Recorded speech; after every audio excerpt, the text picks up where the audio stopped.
The West Virginia Mountaineers win, but it ain't looking great right now.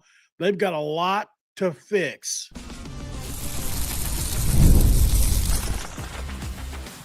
You are Locked On West Virginia, your daily podcast on the West Virginia Mountaineers, part of the Locked On Podcast Network, your team every day.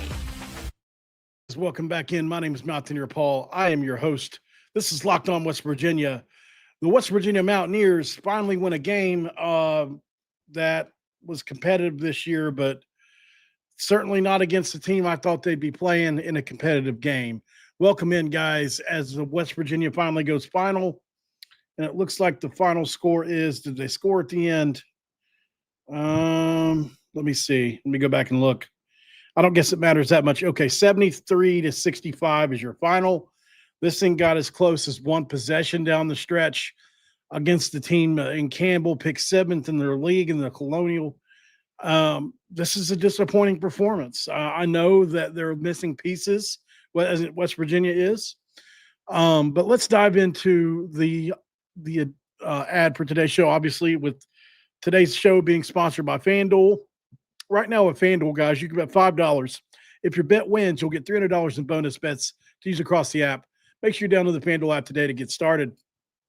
And thanks for making Locked On West Virginia your first listen and for being a part of the Locked On Podcast Network. We talk about your team every single day, the Mountaineers. You know, I've got a lot written down here that I want to get to. Let me get to the box score before we do that. Like I said, 73-65, West Virginia wins it. That's good. We're 2-0. So at the end of the day, that's all that really matters. I mean, if you win them all and they're close, it don't matter because you won them all. But I would say that this was not the performance I expected from West Virginia, considering these dudes just got blown out by 30 at Wisconsin. Although it was close for a while in that game, it wasn't close this long. So it makes me wonder, you know, Wisconsin's ranked on the back end of the top 25. We're not, you know, so maybe this is a sign that maybe we're not quite as good as I thought we could be. Obviously, without our two other players, it's hard to tell just yet. West Virginia had 5 guys in double figures in this game, and nobody else scored. DJ Thomas played well at times in this game, but Honor Huff definitely took it away with 23 points in this game and really showcased what he can be for this team moving forward. Trey Eaglestaff had played pretty well at times. He was aggressive in this game, more aggressive, 12 points, 6 rebounds, and an assist. Harlan Obioha has 12 points, 6 rebounds in this game. And Brennan Lorient has 12 points and 9 rebounds in this game. Jasper Floyd, after 25 points, 2 points, 5 rebounds, and 4 assists in this game. So he made an impact in other places. But, man, did he turn the damn thing over just over and over again. West Virginia has another poor shooting performance, 40% from the field, 7 for 20 from 3, 35% so far, guys. Is just not going to do it. You got to be a little better than that. 20 of 27 from the free throw line. Okay, you'll take that. Campbell shoots 32 free throws in this game, but West Virginia shot 27. So these refs were ticky-tacky. West Virginia gets out-rebounded by a lesser team 2 games in a row. They get beaten offensive and defensive rebounds by 1 apiece, but it felt like it was worse than that. And I think that, you know, sure, Jackson Fields and company are going to help, but, you know, this team's got some problems right now. So let me just go down the list of things that I had wrote down throughout the second half, not even the full game, really. Ticky-tack fouls, first of all, is the first thing I've written down. There was one that I really thought was egregious where Honor Huff was boxing out, and they said he cleared out. This is like it's kind of like undercutting somebody. I thought that was a ridiculous foul call. The missed layups, the missed threes, the missed dunks, wide open lanes to the rim from the other team. They got into the paint over and over tonight, guys, over and over tonight in the paint. It's just insane to me. And you look at the stats here, they shot 19-54, guys. There are not a lot of teams that we play that are going to shoot anywhere near that, really. I mean, that's a bad percentage for the most part. I would say that, you play a power 14 tonight, you probably lose the game, obviously, right? 19-54, just not going to happen.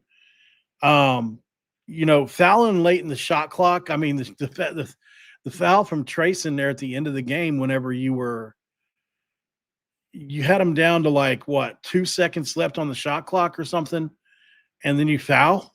And they shoot 3 shots. Deep drives, deep penetration into the lane. Out physicaled, out toughed at times. Jasper Floyd really, really, really played poorly tonight. I just think that this team is a work in progress. You're obviously replacing every single player is brand new, much like with the football team. And so there is a certain level of patience that you need to ask for. But I'll be honest, one thing I didn't expect this team to be was a poor shooting team at this point in time. But we don't have really anybody that can get into the lane consistently enough. And we don't really have anybody that can score from the block consistently enough to where Trey Eaglestaff and Huff and some of the other guys can spot up and shoot without somebody in their face constantly. Just my 2 cents on it. Now, Honor Huff showed tonight, whenever he's on, yeah, he can make shots off the dribble, off the screen. It really doesn't matter. But this was a disappointing performance, in my opinion. I would love to know how you guys feel about it. But, yeah, I'm definitely in the camp that this team should be a little better than this, right? I was expecting this team to be, I don't know, at least 20 points better than Campbell. I don't know what I was expecting on that. Margin of victories is a little overrated stat anyways, but, I think that we have to maybe reset expectations until some of the other guys come back.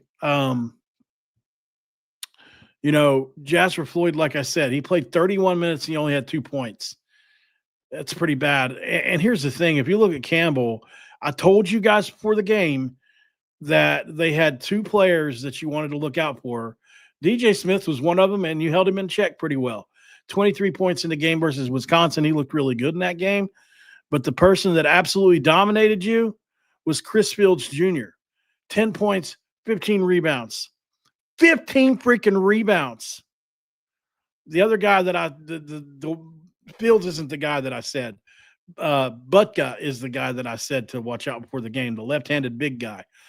I knew he was smooth coming into the game. It was really obvious. He's a power forward talent, I would say. Now that I've watched him versus Wisconsin and West Virginia, that guy won't be at Campbell longer than a year. He'll be gone next year. So they've got a couple good players, and maybe it's like Warren Baker said. Maybe we look at the end of the year and Campbell was won 25 or 26 games. Maybe that'll be the case. I have no idea. Maybe they win even 30 games. I don't know. But I do think that this performance gives a lot of us Mountaineer fans a little cause to pause. And it's a sloppy win. They're just doing things that you can't do. Like I said, fouling late in the shot clock, allowing dribble drives into the paint, getting out rebounded by a team that you should be out rebounding. You got a 7-footer on the floor. But they out physicaled us at times today. They were the tougher team in a lot of times today. We made timely threes. That's why we won this game. Honor Huff saved our bacon tonight.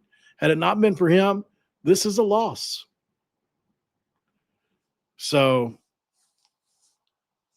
let's go to break.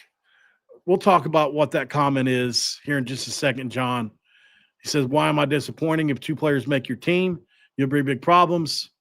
Well, then we have some problems. We'll be right back after the break. This episode of Locked On West Virginia is going to be brought to you by our friends. We love to talk about our friends at Supply House. With Supply House, guys, right now, the opening whistle can blow on your repair and get the crew moving forward with the Supply House. Order today and see parts on your doorstep as over 280,000 plumbing, HVAC, and electrical items from the most trusted brands in the business can be all for you. Their real-time inventory and honest lead times keep you grounded from punting projects, while industry-leading customer service always has your blind side covered. Their Trademaster perks like priority shipping and dedicated support make the whole process smoother. Join the free Trademaster program today and score serious perks like priority shipping, lower prices, and a dedicated support line. Visit supplyhouse.com today to sign up for free and use the promo code SHCOLLEGE5 for 5% off your first order. That's supplyhouse.com, where you can find real people and get real service. In segment 2, we crack a diet do. And it's a victory at the end of the day. It's a victory. Can we improve is the question. So, I think in this game, West Virginia is not as bad as they looked, in my opinion. I think they will be improved as the year goes on. But we need to carve some roles out for Amir Jenkins. I think he's going to be a big key to this team eventually this year. He played really great on-ball defense tonight on several different occasions. And we just he's really lost right now. It's very obvious to me. He should be getting ready for prom right now. Instead, he's playing against about ready to be Pitt here in a couple days. DJ Thomas is ready now. Physically, he could get a little stronger, but mentally, he's pretty sharp. Amir Jenkins is in the guard is very much, it's in my opinion, to be harder to be a guard at the power forward level right away. And Amir looks like he's struggling a little bit. Remember, he reclassified. He was supposed to be in next year's class. So, he's a year younger than most guys his age, and he's playing against some grown men out there. A lot of these guys have transferred 4 times. So, I don't want to overreact to it, but I do think that Amir can help us as the year goes on, because he's very capable of penetrating and getting into the lane and doing different things that we need to kick it out to our shooters and things. And I think Ross Hodge is probably also keeping some things back, some sets back, so that we don't have to show everything versus these 2 teams that we played this week. So you always want to keep that in mind. And then the big one, like I said, 2 players on a basketball team make a huge difference. On a football team, they make a much smaller difference. Absolutely. You're talking about 22 total players, or even 11 on one side of the ball, which typically you play more than that on both sides. It's more like 30 or 33, 34 players, right? Depending on how many rotations you have. In basketball, it's like 8 guys. So 2 guys is literally could be as much as a fourth of your overall team, right? So that's playing a lot of minutes. So I think with obviously with Jackson Fields, who is going to be our best rebounder, and well, maybe, or either him or Chance Moore. I think it'll probably be Jackson Fields. But, I think both of those guys will add a huge element to this team.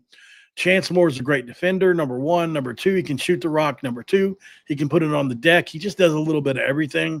And then, obviously, Jackson Fields gets all those glue guy kind of points, right? He's getting loose balls. I compare him to and I'm not saying he's going to be as good as a Nate Adrian, but I compare him to a Nate Adrian. So he's that kind of player where he's high energy. He gets a lot of loose balls, like that kind of thing, and all that. I'm not 100% sure about him shooting. I think he can shoot as well. But, yeah, so, I think they'll make a big difference when they come back. Do they make the team? I don't know about that, but I think that the team will flow a lot better. Remember, guys, they've been playing with these 2 guys in the lineup up until the first game. And now you've removed 2 guys from your lineup that you've been playing with all summer. It's a big deal. And everybody's trying to adjust in real time in actual games that count. So for those of you who don't know what's going on, Chance Moore is suspended for the first 5 games. He was probably one of your biggest portal acquisitions off season, as was Jackson Fields, who was one of the best bigs on a tournament team last year in Troy. And he broke his non-shooting wrist. So he should be back in the next couple of games. And I think they'll probably come back around the same time, actually. And that's going to be great to see. I think it's going to help us a lot. Front court, back court, every court. And, is it going to make us an elite team or anything? No, I'm just saying we're going to have more. We're not going to be relying on these two freshmen as much. And they can do, a little less. But like I said yesterday, same point as yesterday, DJ Thomas is growing up before our eyes. He's probably playing like one of our 2 or 3 best players right now. And there's no doubt about it. He has been over the first 2 games. DJ Thomas is probably one of our 2 or 3 best players right now through 2 games. Now, that may not stay its course, but, he's played really well in the first 2 games, especially on defense, too, at times. He's his hand on balls. He's really tough. I think he'll come along offensively. But, yeah, so he's going to get all this playing time in the first 5 games, and then these 2 are going to come back, and they're going to eat into that time. And if he relinquishes it, maybe he'd be playing too good to do that with. I don't know. But, we'll at least be able to rotate more guys like him, right? So I think this team's going to be okay. We're not going to be, like I said, I don't think I've ever expected us to win 24 games and have a 4 seed. But I thought, you know what? This is a team that can definitely be 19, 20 games and be on, maybe just slightly in or on the bubble. I think that's possible for sure. But I'm curious what you guys think. Definitely let me know in the comments. Don't forget to like the video. Don't forget to subscribe and all the whole 9, guys. West Virginia with a 73-65 win today. And it was a hard-fought win. And look, like Warren Baker said, Campbell could be good. We just don't know yet. And that's the thing. They're 0-2, but they played Wisconsin and West Virginia in their first 2 games. So, I'm trying not to overreact like somebody said. I don't feel like this is overreaction. Drake is absolutely a much better team, at least we think, than Campbell was. But I appreciate the sentiment, Stormy Cyclone. I will say this too. Trey Eagles staff played a lot better today. Hopefully he continues to get more and more comfortable in this role because it is a new role for him. And I think that's important to also consider because he's always been really ball dominant. He's always been asked to shoot a bunch. He's always been asked to just make the play. And right now he's kind of lost in the sauce a little bit too. And I'm be curious to see what his overall season looks like at the end of the year. But, what worries me the most right now is the stuff in the paint. You let a 6'7" wing get 15 rebounds on you tonight. That's not good. What did he do against Wisconsin? Let's see if it's consistent. Maybe he's just really good rebounding. Let's see. Chris Fields had 5 rebounds versus Wisconsin. So, 10 more rebounds versus us. So, I don't know, man. I don't know. He played a lot more. No, he played the same 21 minutes. In 21 minutes, guys, in a half, he had 15 rebounds against us. That's insane. That's embarrassing. You can't allow that. You just can't allow one guy to do that. You got to figure it out. You got to figure. I don't care. Well, whenever if you've ever been an offensive lineman, maybe you'll get this. But they teach you when you're an offensive lineman to if a defensive end tries to bat the pass down of the quarterback, just to give him a little punch to the gut, to get them hands down. Sometimes you just got to give a guy a little something extra. You got to get physical with the guy. If you got to wrestle, if you got to kind of fight for a second, I'm not saying throw hands or anything, but, get in a shoving match, do whatever, just show some fire. If a guy's lighting you up for 15 rebounds in 20 minutes, you can't have that. I hopefully they'll fix this, especially with the additions to the other 2. It's a big win, and I know I've been overly critical of the win, and I don't mean to be so negative, but there was just so much. Every time I turned around tonight, there was either a foul, a turnover, Well, how many turnovers do we have anyway? That's another thing. Let's see. We only had 10, so it seemed like it wasn't as bad as maybe in my head. But every time I turned around that night, it seemed like we had a foul, a turnover, or they were getting a rebound. We were missing an open layup or an open dunk. None of the shots were really falling. Like there was no rhythm to it really. But we won, and I should remember that. And I'm sorry if I'm too negative on this. I guess it's just this is the second game in a row. After the first game, I was like, that's the first game, and you're without two guys. Because, like I said earlier, just remember this too, y'all. You've been playing with Chance Moore and Jackson. Well, not with Jackson Fields, but in some of the summer. But Chance Moore specifically has played a lot of minutes. Chance Moore is a guy you're expecting to play anywhere from 20 to 30 minutes a night. So to remove him from your lineup, it just bumps everybody up that's playing. It can screw things up a little bit. It may not answer all those questions, but it answers a lot. Chance Moore would have been on defense tonight too, and he's a great defender. So I don't know that he would allow any good rebounder. So, I think he averaged 7 or 8 boards a game last year. So, maybe he would have sat there and banged. He's 6'6" or 6'7" himself. So, he would have sat there and banged with the dude for the 15 rebounds. But yeah, I'm not panicking, but it was sloppy and ugly, and there's a lot to fix. I think that's a fair criticism. That's all I'm saying. We'll go to break and come back and put a bow on it. I'm still happy, I promise. We'll be right back. And this episode of Locked On West Virginia going to be brought to you by our friends at FanDuel. And right now with FanDuel, guys, the NBA is back, and there's no better place to get in on the action than with FanDuel, the official sports betting partner of the NBA. Even if you miss the start of the game or want to ride the hot hand, FanDuel has lots of bets, everything you want. You want to know who's going to score next? They got it. What about fourth quarter comebacks? They got it. Plus, you can even combine your live bets into a same-game parlay for a shot at a bigger payout. It keeps every game exciting, especially when your team's making that late push. Right now, FanDuel's got $300 in bonus bets if your first $5 bet wins, but you can't win if you don't play. So head to FanDuel.com, download the FanDuel app, like we say, and you're there, man. The official sports betting partner of the NBA is in your hands. All right, guys, we're back. Locked On West Virginia, segment 3.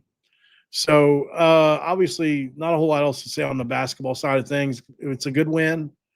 Not freaking out, just a lot to clean up. Hopefully they will. If you didn't get a chance to see my crossover with Kevin Borba earlier, that was a fun show. I love having him on. He's a good guy. He writes for Athlon, and he's worked for Sports Illustrated. So he's got a lot of connections there in Colorado, and so make sure to check out his work over on Locked On Buffs. He does a great job. And I think for us, it's a big game this week again against Colorado. I'm excited about this football game coming up. We can build towards bowl eligibility, guys. We've got a chance at it. I really believe we do. Ultimately, I think if you're asking me to predict it, I think we'll fall a little short. But I think when it's all said and done, I do think we're going to win 5 games this year. I see what Arizona State looks like this week. They're working in new players at quarterback. Without their quarterback, I think he's hurt. I'm pretty sure he's hurt. They're nowhere near the same as we've seen. West Virginia's got a chance to make a bowl, man. And you never know. Texas Tech sleeps on you in the last game. Maybe you get lucky and pull off an upset. Gosh, what a first season for Rich Rod then. Then you've got 2 top 25 wins and a top 15 win. Top 10 win. So it'd be 3 because Pitt's now in the top 25, by the way. So Pitt counts. All right, guys. I'll be back tomorrow. Thanks for making Locked On West Virginia your first listen. Have a great rest of your night. Have a great rest of your evening. Don't forget to check out Locked On Big 12, and I'll see you guys tomorrow right here on the show. Good night. Q Country Roads. Big victory for the Mountaineers tonight.